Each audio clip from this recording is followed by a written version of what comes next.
The tsunami of lawsuits against the Trump administration as they go about trampling constitutional rights didn't go away as he might have hoped or strategized, even after big law firms cut deals with the Trump White House to avoid any punishment by his administration.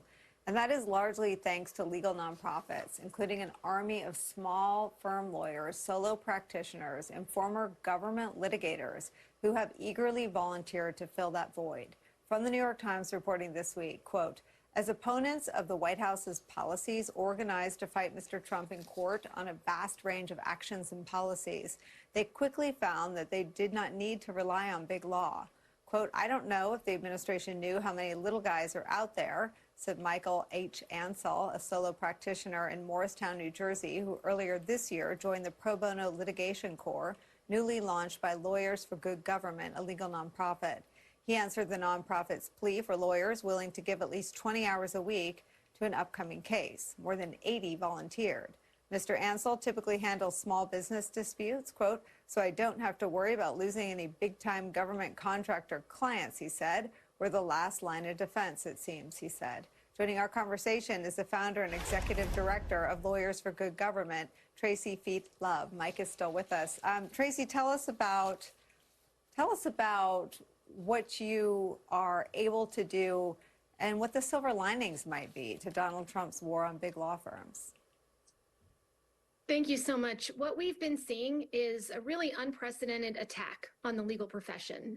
Executive orders targeting individual law firms, attempts at judicial intimidation, and these attacks are working, creating a chilling effect and reducing access to justice. So our goal, our mission with the Pro Bono Litigation Corps is to help close that gap by recruiting and mobilizing individual attorneys who aren't necessarily working within large law firms, but who do have the expertise, the time, and the willingness required to take on these cases.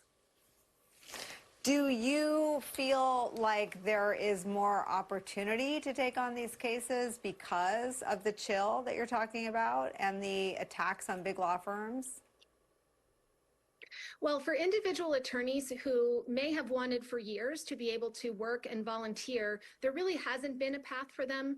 Most impact litigation organizations just aren't built for volunteer mobilization, which makes sense.